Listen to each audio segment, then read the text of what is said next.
So let's learn how to knit the Stockinette Tab.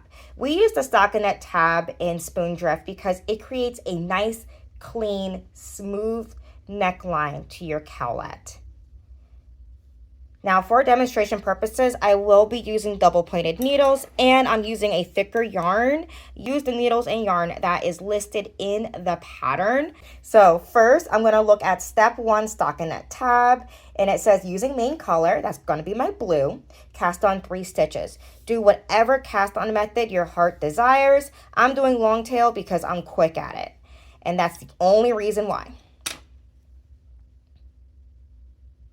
So I'm just going to cast on 3 stitches. Use whatever method you like to get 3 stitches onto your needle. And now I'm going to work row 1, which is a purl row. So I'm just going to purl every stitch for row 1. And then row 2 is a knit row. And so now I'm just going to knit every stitch.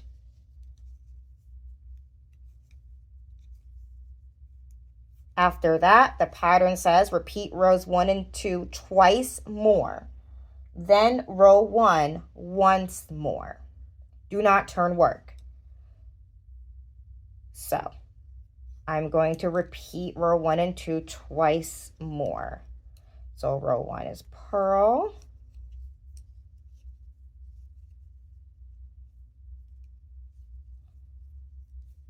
Row 2 is knit.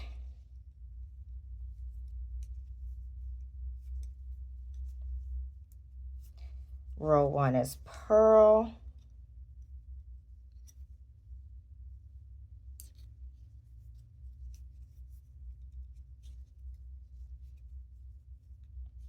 And then row 2 is knit.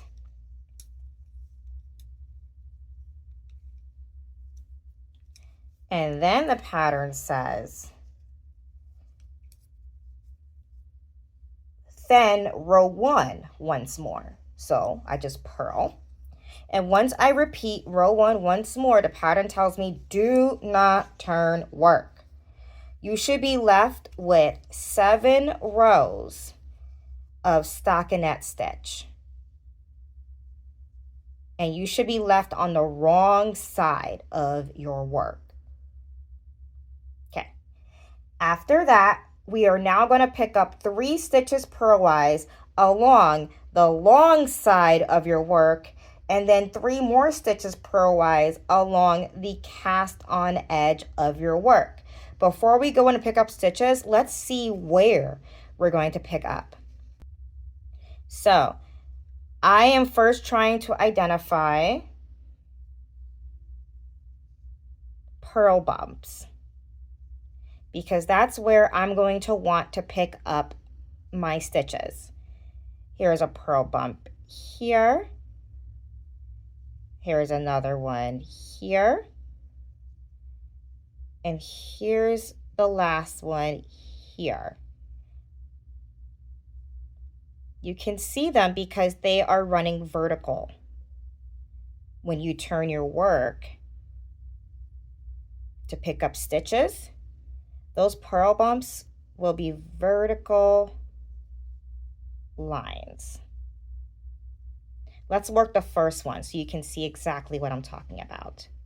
So I'm just going to pick up a stitch purlwise, and I'm just going to take my needle in my right hand. I'm going to drop my left needle for now because I don't need it the way I pick up stitches. I pick up stitches one-handed, and I am just going to insert my needle into my first purl bump purlwise. I'm holding that stitch open with my left hand. That just helps everything go smoother. And now I am going to work that stitch and go slow, and there you have it. Now I have to find my next purl stitch. It's pretty easy to find because it's the only vertical one. See, that's horizontal, that's not it. There you go. Now you can dig up here. I just find that to be too tight and I don't want to deal with that. You can. I just go slightly in to a vertical bump that is large enough to work with. And then I pick it up purlwise.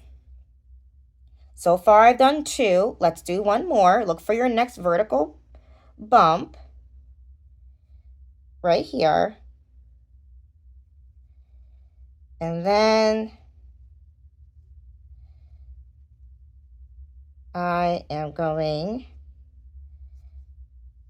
to pull that through, and I am going slow because even though I technically wrote the book on this method, my book is called Knitting Cowlettes and it's available for pre-order. But even though I did, you still have to go slow and take your time. What helps me out is knowing that this is only for 6 stitches and then it's smooth sailing. So there, I picked that up. I picked up 3. Now I need to pick up 3 more stitches from the cast on edge. And this is where things tend to be a little dodgy. Let me come in a little closer. So,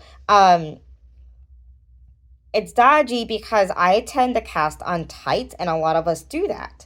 So you just have to work with what you have. I am just going to locate my first cast on stitch. I can tell it's there because there's that pesky little slip knot that I used to start. It's just the corner of my work.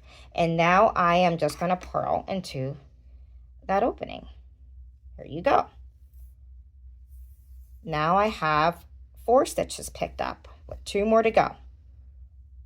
Find my next opening. Let's do right here. So just look for your next opening. How about right there?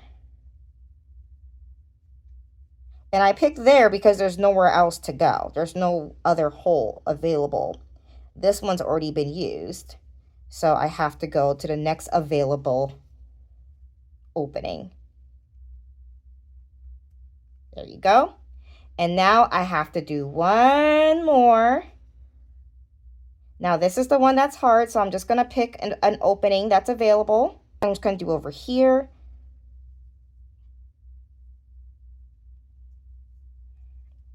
And there you have it. You turn your work. And when you turn your work, once you picked up your 6 stitches, you should have 1, 2, 3, 4, 5, 6, 7, 8, 9 stitches on your needle. You should see the beginnings of what looks to be I-cord. It's not. It's just a stockinette border for your cowlette. And this is where you're then going to start your cowlette increases. So hopefully that was helpful. That's the front of the work. And that's the back.